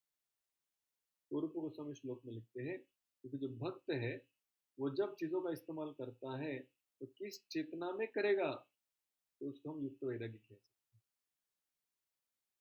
तो कह रहे अनासक्त से विषयान। आसक्ति मतलब क्या? अटैचमेंट, बंधन में पड़ना। अटैचमेंट है, हमें उस चीज़ के प्रति हमें खुद को बड़ा मोह है, हमें बहुत अच्छी लगती है, उसको कहते हैं आसक्ति। तो जो लोग अनासक्त से विषयान मतलब वैसे तो विषयों से अनासक्त है, मतलब उनको एक्चुअली इन चीज़ों के प्रति बहुत ज़्यादा प्रलोभन, बहुत ज़्यादा आकर्षण नहीं है। ये सबसे पहला क्वालिफिकेशन। विषयों के प्रति अनासक्ति है उसके हृदय, लेकिन फिर भी कुछ चीज़ों को उसने अपने जीवन में स्वीकार कर लिया। वो किस लिए? यथा अर्हन उपयुञ्जतः। उपयुञ्जतः मतलब उनका उपयोग करने। यथार्हन मतलब हमेशा भगवान की सेवा में।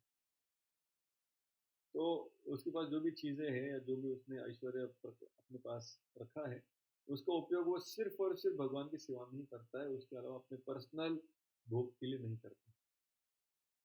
निर्बंध, ऐसी चीज़ें भगवान से जुड़ी हुई नहीं है, जैसे इंटरनेट, स्मार्टफोन, डायरेक्टली इसका कुछ भगवान से कनेक्शन नहीं है। ऐसे नहीं कि आरती में मोबाइल वापर किया जाता है या श्रृंगार दर्शन में फोटो खींचना एक प्रोसेस भक्ति के अंगों में से एक है, नहीं।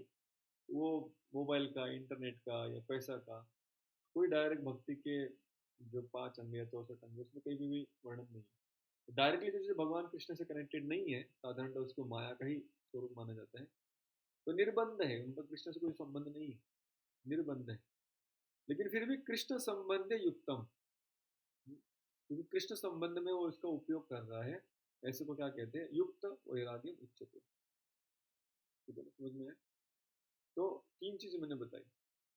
कोई व्यक्ति अगर कोई साधारण चीज का इस्तेमाल भगवान की सेवा में कर रहा है, हम कह रहे नहीं, नहीं सेवा के लिए प्रभु जी लिया है, युक्त वैराग्य, ये सही है। अगर वो सही कब होगा? जब उसके अंदर 3 गुण होंगे। कौन से बताए मैंने? सबसे पहला अटैचमेंट, डिटैचमेंट, उसको खुद को उस चीज से कोई आसक्ति नहीं है। दूसरा यथारम्भ मतलब जब जब उसका अर्ज इस्तेमाल होगा करना। तब तो वो सिर्फ और सिर्फ कृष्ण की सेवा के लिए ही किया जाएगा, सेवा के लिए, भक्ति के लिए यूज हो। कृष्ण की सेवा के लिए उसका इस्तेमाल किया जाएगा, अन्यथा नहीं। कृष्ण को आनंद देने के लिए उसका इस्तेमाल किया जाएगा। और तीसरा, कृष्ण से संबंध। हाँ, वो चीज वैसे तो कृष्ण संबंध में नहीं है, लेकिन फिर भी उसको कृष्ण के संबंध में उपयोग में ला रहा है। तो इसलिए अभी बाहर की जगत प्रभुजी में प्लीज थर्ड वन सांगा ना परत. तो साधारणतः जो चीजें हैं वो कृष्ण के संबंध नहीं होती,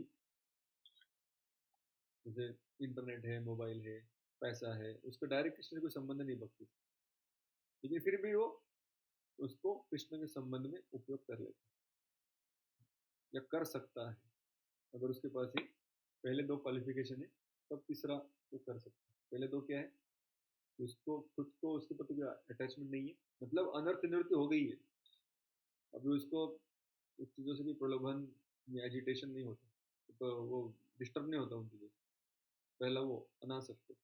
दूसरा, जब जब इस्तेमाल होगा प्रैक्टिकली, जब जब वो गैजेट हो या इंटरनेट हो, जब जब उसका इस्तेमाल होगा वो सिर्फ और सिर्फ कृष्ण की सेवा के लिए ही होगा।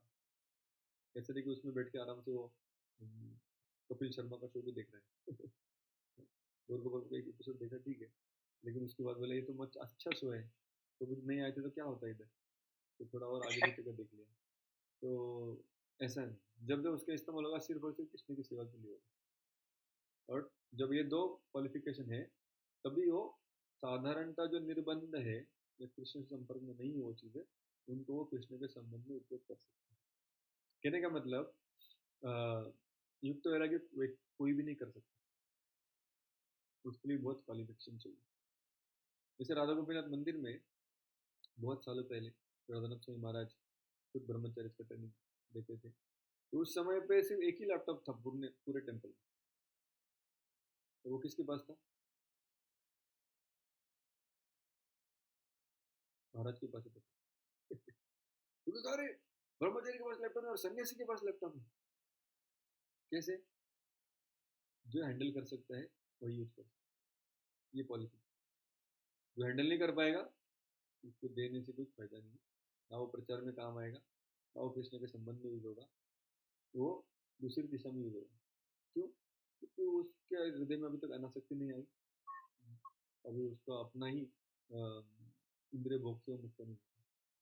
तो इसलिए ये उसकी क्वालिफिकेशन याद रहेंगे तो पता चलेगा कि युक्त वैराग्य कोई भी नहीं कर सकता, इसके लिए भी क्वालिफिकेशन है।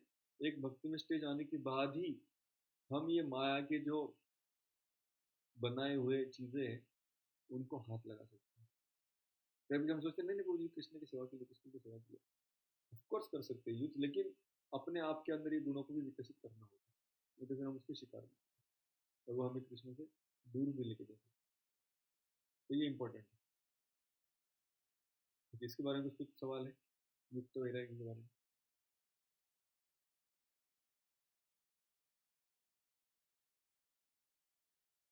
हरे कृष्णा प्रभु जी। जैसे प्रभु जी आपने बताया कि निर्बंध कृष्ण संबंधी थर्ड वन वाला, तो मतलब इसमें ऐसा समझ सकते हैं कि जैसे मोबाइल है वो भगवान से संबंधित नहीं है, लेकिन मोबाइल का यूज हम लोग भगवान के ज्ञान के लिए, जैसे भक्ति के लिए अभी क्लास ले रहे हैं हम लोग, तो भगवान के लिए जानने के लिए कर रहे हैं, तो ये एक तरह का हो सकता है बराबर एग्जाम्पल। तो जब हम भगवान के लिए उसका इस्तेमाल कर रहे हैं तो वो सही है, लेकिन अगर उसका इस्तेमाल धीरे धीरे धीरे धीरे दूसरी दिशा में जा रहा है तो फिर हमें सोचना पड़ेगा कि मेरे लिए कितना ये खतरनाक है, और फिर थोड़ा सतर्क रहना पड़ेगा कि हो सके कि शायद कुछ समय के लिए हमें उससे दूर भी रहना पड़े, क्योंकि कई कई बार ऐसा होता है ना, क्योंकि ये लोग इतने होशियार है जिन्होंने चीज़ें बनाई हैं, इतने होशियार है, इतने होशियार है कि आपसे ज़्यादा वो आपके अनर्थों को पहचानते हैं। कहने का मतलब आपने जितना भी इंटरनेट पे काम किया है, जितने भी बार क्लिक किया है, वो सारे क्लिक उनको पता है। जैसे परमात्मा होता है ना, वैसे ही इन लोग के सॉफ्टवेयर है, तो वो जानते हैं कि कहाँ पे आपका वीक पॉइंट है और बराबर उधर ही आपको लेके जाएंगे जैसे आप इंटर काम करेंगे। तो इसलिए बहुत सतर्क रहना आवश्यक है, क्योंकि कई सारे भक्त इसकी वजह से भक्ति से दूर चले गए हैं, या कई बार मतलब मैं खुद भी उसमें हूँ, ऐसा नहीं कि मैं उससे छूटा हूँ, क्योंकि ये शक्ति इतनी खतरनाक है। और कई बार फिर हम डबल रोल जीने लगते हैं जीवन में। तो एक्चुअली डबल रोल नहीं होता, वो हमारी कमजोरी है, उसको वो माया पकड़ लेते हैं। फिर हम चिक चिक के चिल्ला चिल्ला के बाद में उसमें से बाहर आते हैं, कहते हैं अरे ये क्या कर दिया मैंने, मुझे भक्ति करना था। और फिर हम जब भक्तों के संग आते फिर भक्ति करने लगते हैं। फिर वह जब अकेले हो जाते हैं तो वापस वो सारे संस्कार जो हमने समय बिताया उसके साथ तो वापस से बाहर आते हैं। और फिर वो हमें पुकारते हैं, फिर वो अल्गोरिदम सब उनका काम में आता है, फिर हमें हमारे सामने वही नोटिफिकेशन वही चीज़ वापस आ जाएगी, फिर हम उसके शिकार बनते हैं। तो हम शिकार बनते रहते हैं, फिर भक्ति करते रहते हैं, फिर शिकार बनते रहते हैं, फिर भक्ति करते रहते हैं, फिर शिकार बनते हैं। और फिर एक समय के बाद हम कॉन्फिडेंस ही खो देते हैं कि मैं इसमें से बाहर भी आ सकता हूँ। तो जब ऐसे हो रहा है तो हमें पता चलना चाहिए कि मैं युक्त वैराग्य फिल्म में नहीं था। मैं तो भुक्त तो वैराग्य था मेरा। मैं तो भोग कर रहा था। कभी कभी फिर हमें उसका जब इस्तेमाल कर रहे हैं तो उसमें थोड़ा सा रिस्ट्रिक्शन लाना जरूरी हो जाता है कि भाई जब यूज़ करूँगा तो कोई 7 मिनट के लिए यूज़ करूँगा, या फिर मोबाइल में टाइमर लगा तो कितने टाइम यूज़ करूँगा, रात को 9-10 बजे के बाद यूज़ नहीं करूँगा। तो ये सब चीज़ें थोड़ी सी हमें सतर्क रहना आवश्यक है, नहीं तो हम क्या भक्ति के नाम पे धीरे धीरे हम सब ये अपने जीवन में इंक्लूड कर लेते हैं, और फिर बाद में उनसे छुटकारा पाना बहुत मुश्किल होता है। हम किसी को बता भी नहीं पाते कि मैं इसमें अटक गया हूँ या मुझे थोड़ी मदद की आवश्यकता है, और फिर सिर्फ प्रार्थना करने के अलावा कुछ बचता नहीं। इसलिए सतर्क रहना आवश्यक है। गुरु को गोस्वामी ने समझाया युक्त वैराग्य, इसका मतलब ये नहीं कि हर कोई व्यक्ति उसको कर सकता है और बहुत आसानी से कर सकता है, ऐसा भी नहीं। इसको थोड़ा हमें सतर्क, थोड़ा हमें बहुत ज़्यादा सतर्क रहना आवश्यक है। जैसे प्रभुपाद के गुरु भाई ने बोला कि आपके फॉरेन के लोग हैं ना, ये बड़े अच्छे वक्त हैं, इनका एक ही प्रॉब्लम है, ये माया से डरते हैं। तो उस समय पे सारे फॉरेन के लोग थे वहाँ पर, जब इंडिया भी पूरा फॉरेन बन चुका है, हम भी उसी कैटेगरी में आते हैं। तो हमारी वही प्रॉब्लम है कि भक्ति तो अच्छे से कर रहे हैं, बड़े प्रामाणिक है, सब कुछ है, लेकिन माया से थोड़ा कम करते हैं। तो माया से डरना चाहिए, जिससे कि हम हमेशा हमारा एंटीना ऑन रहे कि भाई ये जो कर रहा हूँ वो कृष्ण सेवा के लिए हो रहा है या ये मेरा यूज कर रहा है।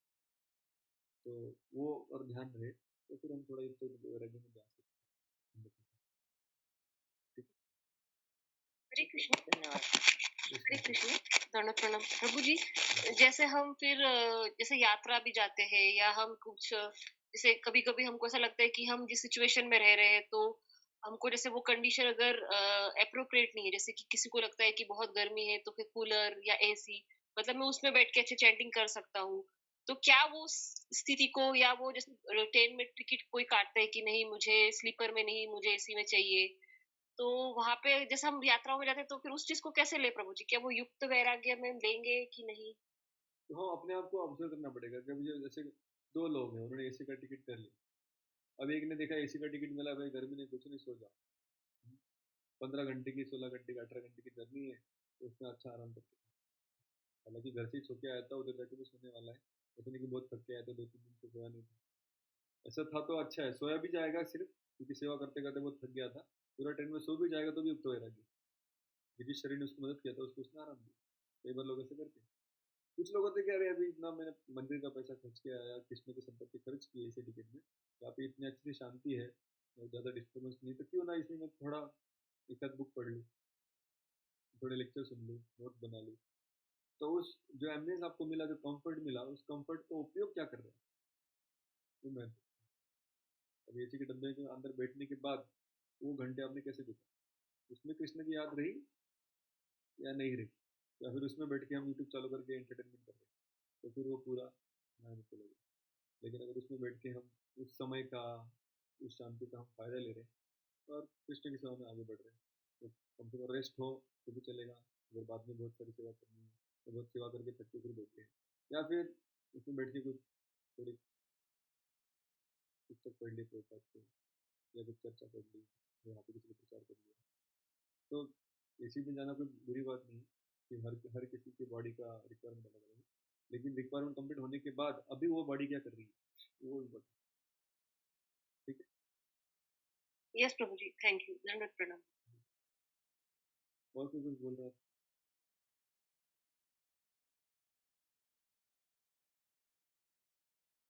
ओके, मेरे ख्याल से काफ़ी चर्चा होगी इसके ऊपर, आगे बढ़ते हैं।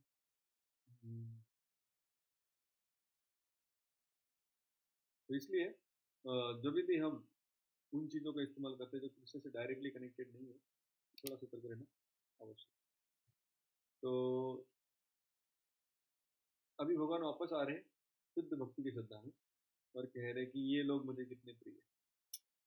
जैसे तो मैं सभी को प्रेम करता हूँ, जहाँ पे भी हो उनके लिए मैं कुछ ना कुछ रास्ता दूंगा ही, लेकिन जो पूरी शुद्ध भक्ति की श्रद्धा को प्राप्त करेगा और उस प्रकार से जिएगा वो मुझे सबसे प्रिय है। हमने देखा भगवान एक लेवल नीचे उतर के भी गाइडेंस देने के लिए तैयार है, एक क्या 2-3 लेवल नीचे भी जाके भगवान गाइडेंस देने के लिए तैयार है, लेकिन वो कह रहे हैं कि मेरे लिए बेस्ट, मेरे हिसाब से सबसे बेस्ट कौन सा व्यक्ति है। समोहम सर्वभूतेषु न मे द्वेषोऽस्ति न प्रियः ये भजन्ति तु मां भक्त्या मयि ते तेषु चाप्यहम्। पढ़िए भाषण। हरे कृष्ण प्रभूजी, मी कोणाचा द्वेष करीत नाही, तसेच कोणाशी पक्षपातही करीत नाही. सर्वजण मला सारखेच आहेत, परंतु जो कोणी भक्तिभावाने माझी सेवा करतो तो माझा मित्र आहे, माझ्या ठाई स्थित आहे आणि मी सुद्धा त्याचा मित्र आहे. तो वो मेरे हृदय में और मैं उसके हृदय में। भगवान कह रहे हैं वैसे तो सब लोग जिस श्रद्धा के लेवल पे होंगे सबको मदद करूंगा मैं, मुझे कोई ज़्यादा बहुत प्रिय और किसी का मैं द्वेष भी नहीं करता, लेकिन जो मेरी शुद्ध भक्ति करता है उसके हृदय में मैं बैठा हूँ तो मेरे हृदय में वो मेरा मित्र है, तो मैं उसका मित्र हूँ, मैं सुहृद हूँ, मेरे हृदय में रहता हूँ। तो तात्पर्य पढ़ना चाहिए आपको तात्पर्य। हरे कृष्ण प्रभु जी, यहाँ पर प्रश्न किया जा सकता है कि जब कृष्ण का सबों के लिए संभाव है और उनका कोई विशिष्ट मित्र नहीं है, तो फिर वे उन भक्तों में विशेष रुचि क्यों लेते हैं जो उनकी दिव्य सेवा में सदैव लगे रहते हैं। किंतु यह भेदभाव नहीं है, यह तो सहज है। इस जगत यह तो सहज है, इस जगत में हो सकता है कि कोई व्यक्ति अत्यंत उपकारी हो, किंतु तो भी वह अपनी संतानों में विशेष रुचि लेता है। उतना है प्रभु जी। बड़े आगे भगवान का कहना है कि प्रत्येक जीव, चाहे वह जिस योनि का हो, उनका पुत्र हो, अतः वे हर एक को जीवन की आवश्यक वस्तुएं प्रदान करते हैं। वे उस बादल के सदृश हैं जो सबों के ऊपर जल वृष्टि करता है, चाहे यह वृष्टि चट्टान पर हो या स्थल पर या जल में। किंतु भगवान अपने भक्तों का विशेष ध्यान रखते हैं। ऐसे ही भक्तों का यहाँ उल्लेख हुआ है, वे सदैव कृष्ण भावनामृत में रहते हैं, फलतः वे निरंतर कृष्ण में लीन रहते हैं। कृष्ण भावनामृत शब्द ही बताता है कि जो लोग ऐसे भावनामृत में रहते हैं वे सजीव आध्यात्मवादी हैं और उन्हीं में स्थित हैं। भगवान यहाँ स्पष्ट रूप से कहते हैं, मयि ते अर्थात वे मुझ में हैं, फलतः भगवान भी उनमें हैं। इससे ये यथा माम प्रपंदन्ते तांस्तथैव भजाम्यहम् की भी व्याख्या हो जाती है। जो भी मेरी शरण में आ जाता है उसकी मैं उसी रूप से रखवाली करता हूँ। यह दिव्य आदान प्रदान भाव विद्यमान रहता है, क्योंकि भक्त तथा भगवान दोनों सचेतन हैं। जब हीरे को सोने की अंगूठी में जड़ दिया जाता है तो वह अत्यंत सुंदर लगता है। इससे सोने की महिमा बढ़ती है, किंतु साथ ही हीरे की भी महिमा बढ़ती है। भगवान तथा जीव निरंतर चमकते रहते हैं, और जब कोई जीव भगवान की सेवा में प्रवृत्त होता है तो वह सोने की भांति दिखता है। भगवान हीरे के समान है, अतः यह संयोग अच्युतम होता है।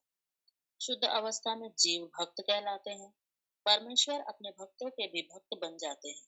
यदि भगवान तथा भक्त में आदान प्रदान का भाव न रहे तो सगुणवादी दर्शन ही न रहे।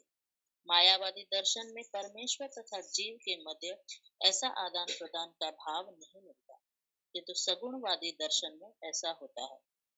प्राय यह दृष्टांत दिया जाता है कि भगवान कल्पर वृक्ष के समान है और मनुष्य इस वृक्ष से जो भी मांगता है भगवान उसकी पूर्ति करते हैं। किंतु यहाँ पर जो व्याख्या दी गई है वह अधिक पूर्ण है। यहाँ पर भगवान को भक्त का पक्ष लेने वाला कहा गया है। यह भक्त के प्रति भगवान की विशेष कृपा की अभिव्यक्ति है। भगवान के आदान प्रदान भाव को कर्म के नियम के अंतर्गत नहीं मानना चाहिए।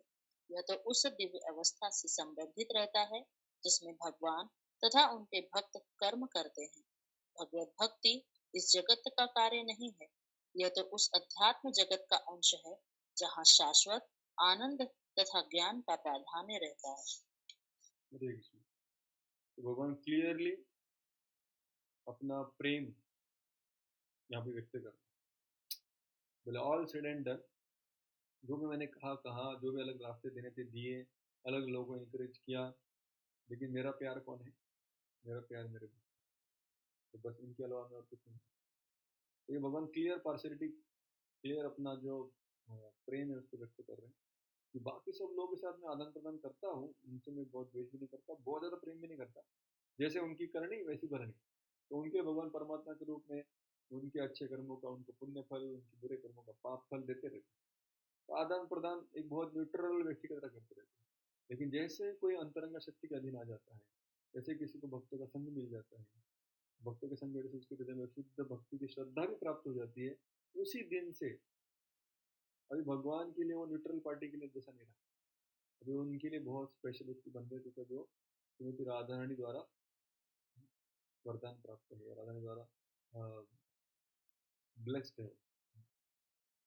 तो इसलिए भगवान कह रहे ये जो मेरे भक्त है ये स्पेशल कैटेगरी है, इनको आप बाकी लोगों में गिनेंगे। तो ये भगवान ऐसे कैसे कर रहे हैं? कुछ लोग अलग से निकाल दिया आपने अपने बोल के। जज होता है, जज जब बैठता है चेयर पे तो किसी का द्वेष नहीं करता, किसी को बहुत प्रेम नहीं करता, जैसे उसके कर्म रहेंगे वैसे उनको दंड सुनाता है या उनको पुरस्कार देता है। लेकिन जज का जो बेटा है वो उसको कटकट में जाने की जरूरत नहीं, वो बेटा उनके घर पे रहता है जहाँ पर ये कानून चलते ही नहीं। प्रभुपाद के लिए जो लॉ ऑफ कर्मा है या कर्म का सिद्धांत है वो सिर्फ इस जगत के लोगों के साथ डील करने के लिए, लेकिन भक्त और भगवान का संबंध कर्म के सिद्धांत के अनुसार नहीं चलता। ये उनका निजी हृदय का रिश्ता है जहाँ पर सिर्फ प्रेम और प्रेम का आदान करता है। इसलिए ये जो कैटेगरी है भक्त, भगवान कह रहे तो शुद्ध भक्ति वाली कैटेगरी है। तो पूरी गीता में बाकी जितने भी लोग बताए गए वो सब एक तरफ और मेरे शुद्ध भक्त।